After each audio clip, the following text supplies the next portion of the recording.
Well, not only did you make the All-Star game, but you were the National League Rookie of the Year and the MLB strikeout leader. Yes. You're just sweeping it all your first time out. How did that whole thing feel? I mean, Rookie of the Year out of all the rookies? I mean, strikeout leader with all the pitchers? I mean, come on. Yeah, it's crazy. It's crazy. The whole year was crazy, but the All-Star game, I'm going to say, it gave me, I had started building confidence before the All-Star game, but after I made the All-Star game, All-Star team, it had a little bit of success. That gave me all the confidence in the world that I felt now I belong in the major leagues. And then, like you say, to get all the awards, Rookie of the Year, Strikeout King, I had like second, third, lowest ERA, all these things happening so fast. And I was still living with my parents. You know, I would go back to Tampa. I'm right back to being, you know, almost a little boy. And all these things happening, I mean, I couldn't believe it. I couldn't believe it. It just didn't seem real. And I would talk to, like, say, Yeomans and Lovelace, who was still in minors, about I feel like they should make it because they was really higher than me in high school. But then I started getting all the media attention, you know, all the phone calls, all the starts doing appearances. And I never heard of, like, autograph signings and none of that stuff. Writers coming down, want to do stories, magazine covers, all this stuff happening so fast. And again, I'm on a year and a half out of high school. So it was fun, but a little overwhelming, I would say, because being like, I wouldn't say Tampa's country, but being like inner city kind of, you just want to go home and be left alone. It's not Manhattan.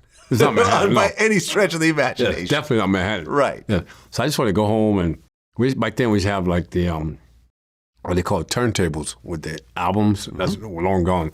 And you play, you know, make mixtapes and all this stuff. Yeah. And that's when Curtis Blow and Sugar Hill was big, and we had the Jerry Curls, and all my friends come over and we make mixtapes. I was into that, and it was like, okay, New York is baseball. Now I'm back in Tampa. I just want to be left alone. But with all the hype and everything that took place, it was always something going on. Somebody wanted to interview, magazine cover, just a lot. It was a lot. Well, yeah, because of your first year stats, it was time to renegotiate that deal. Yes. This time you got $275,000 plus a $200,000 signing bonus. Yes. Which, you know, to today's standards, but back then, I'm sure that was a big deal. It was a big deal. And again, we had to move my parents into another house, a bigger house. Aha, okay. Another house. We moved out of that neighborhood into, not the suburbs, but a good area, comfortable area. Got my mom a new car. And I got my mom to retire from her job, which she didn't want to do. Because in my mind, this is going to be forever. Not, I want to Ricky, but she wouldn't do it. She wouldn't retire. I told her, Mom, we're good now. But she was right. At that time, that wasn't enough for her to retire, but I felt like it was. So she continued to work. I was living at home, through that time. Got my sister a house, who made a lot of sacrifices for me as well. My parents couldn't do it. And it was just a good feeling to do that and be in that situation. So you made the All-Star team again. You won the Triple Crown. MLB strikeout leader again. Yeah. And all types of things are now happening attention-wise. Oh, man. You signed endorsement deals with Polaroid, Kellogg cereal, Toys R Us, Spalding, Diet Pepsi. Bruce Springsteen, that was one of the biggest, rock stars at the time. He had a big hit song called Glory Days that actually showed you pitching, I think, on the TV. Yep. And it seemed like you were kind of getting overwhelmed because you were actually offered to host SNL and you turned it down. Yeah. They gave it to Madonna. Madonna was... a backup to you. Right. Yeah. Madonna was essentially the female Michael Jackson during this time, just so people kind of get an understanding of what was happening. Why did you turn down SNL? I was too shy. You were too shy. Too shy. And it's like, even in high school, I would not stand up. Like, we had to do assignments or read in front of the class. I wouldn't do it. I'll take the 0. I wouldn't do it. I was just too shy. And so I was honored that they offered it, but there's no way I could have done that. Right, because David Letterman asked you to come on the show, and you turned him down too. Yeah, it's just that the tension. Like, if this was like 84, 85, I couldn't do this. It was just totally different. Right, and you're 20 years old at the time. 3 days before you turn 21, you win the Cy Young Award. How did that feel? That was crazy. To win the Cy Young after Rookie of the Year, because even though I won Rookie of the Year, that was enough for me, but then you started thinking, maybe I could have won the Cy Young in 84 too. But to win the Cy Young, Triple Crown, and lead the league for his pitches in like every category, it was like, again, it was a lot. I was happy with it, but then all the attention, like you said, started coming in. The interviews, requests. And again, I was a shy kid from Tampa, very quiet. I didn't want the attention, but the attention's there because of what I did on the field. I was just part of it. So I guess it was a lot of stress that was brought on me that I wasn't really aware of it, and obviously didn't know how to deal with it. And so I was just kind of taking it in. Obviously, the drinking started increasing more. That was like my life thing. And I just wanted all season, I just wanted to go home and ride around with my friends and drink beer and just hang out. But I started drinking heavy alcohol. That's when the vodka came in. Started smoking pot. First time all this stuff started. Was introduced to cocaine. Tried that. And unfortunately, fell in love with it.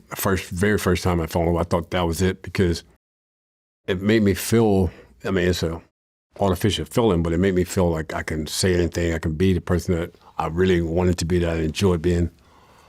But unfortunately, as we know, it became an addiction problem, so. Well, the cocaine part, there's a story with your cousin. Yeah. That was the first time you tried cocaine. You want to talk about that? Yeah, with the girls, yeah. So I go to his house. My cousin was a drug dealer, pimp, and all that stuff. So I go to his house. I used to go there to get marijuana. This particular time I get there, and he says, I don't have any, but give me a couple minutes. I'll be right back. I'll go get it.